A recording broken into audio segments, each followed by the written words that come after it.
안녕하십니까. 더욱 따뜻한 인사가 그리울 때입니다. 유발 하랄이라는 역사학자는 인류는 늘 세 가지 문제에 직면하게 된다고 했습니다. 첫째는 기아, 굶주림입니다. 둘째는 전염병, 셋째는 전쟁입니다. 그건 예전에도 그랬고 지금도 미래도 우리 개인이 그리고 인류가 마주해야 할 문제인 것입니다.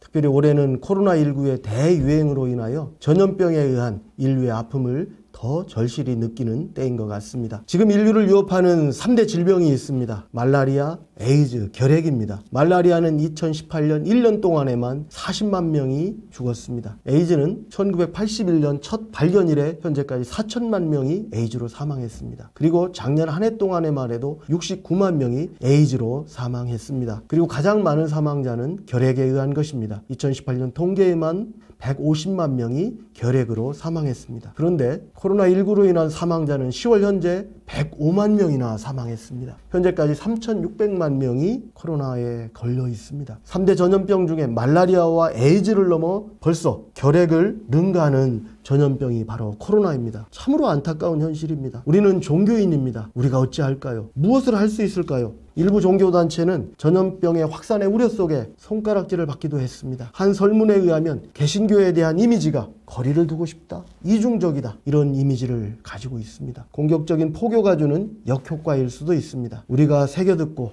소통하며 해결해야 할 과제인 것입니다. 그러나 힘들고 지친 지금 종교가 중요하다고 말합니다. 많은 사람들의 불안감을 해소해주고 위로해야 된다는 요청입니다. 설문에 의하면 60%의 사람들은 신앙하는 사람들이 늘어날 거라고 이야기합니다. 힘들 때 종교의 역할이 중요하다고 기대하고 있는 것입니다. 신앙인에 대한 희망입니다.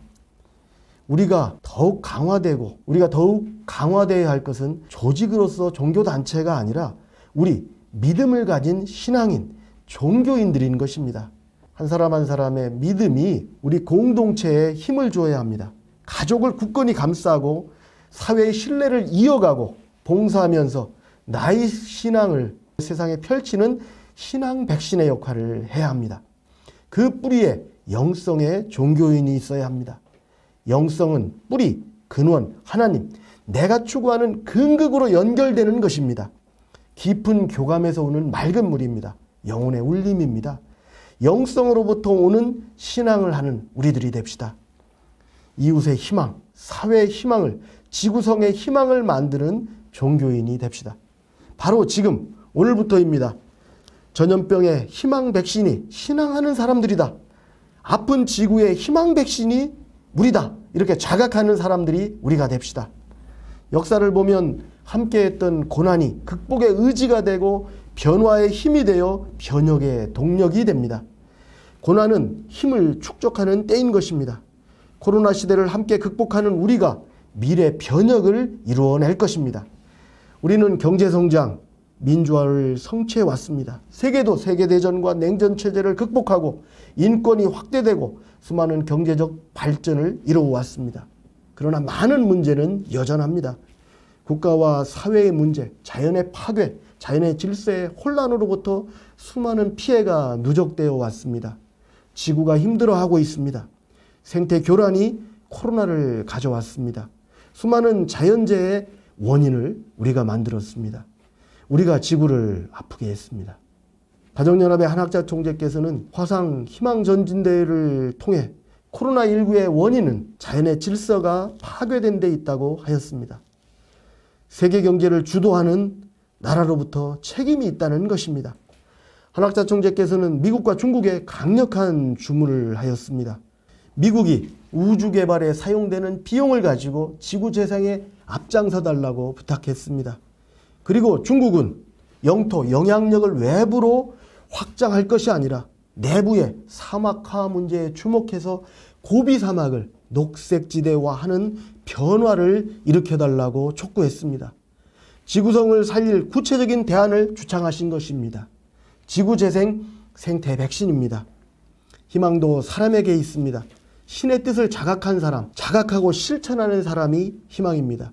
우리 사회와 국가에 희망을 주는 사람입니다. 결국 초자연의 질서를 인정하고 하나님이 이끄는 세상에 순응하며 살아가는 것입니다. 빛과 소금이 되라 하였습니다. 등불을 켜서 덮어두는 사람은 없습니다. 높은 곳에 걸어두지요. 우리는 신앙의 등불을 켰습니다. 사회의 빛입니다. 신앙의 백신입니다. 빛과 소금은 하늘과 바다로부터 얻을 수 있는 생존에 절대 필요한 것입니다. 우리도 지구 존속에 필요한 일을 합시다. 사람과 자연과 사람의 생존에 필요한 존재로서 살아갑시다. 신문에 종교는 현실로, 현실은 종교로라는 그림이 실렸습니다. 의미는 다르지만 저는 종교가 현실을 외면해서는 안 된다, 그런 뜻으로 받아들입니다. 현실의 아픔에 팔을 걷고 나서야 한다는 뜻입니다. 대안이 되는 실천을 해야 된다는 뜻으로 보입니다. 현실은 종교로라고 하는 것은 눈에 보이는 것만 보지 말고 보이지 않는 세상을 향해 가라는 것입니다. 종교를 통해 상상하고 꿈을 키워보는 세상이 되라는 뜻이라고 생각합니다. 결국 초자연적인 질서, 하나님을 보며 가라는 뜻입니다. 종교는 현실로, 현실은 종교로 가야 합니다. 우리는 신앙 백신이 되어 실천하면서 이웃의 희망을, 사회의 희망을, 지구성에 희망을 주는 종교인이 됩시다. 나와 지구가 대화하며 생명의 힘을 키워갑시다. 감사합니다.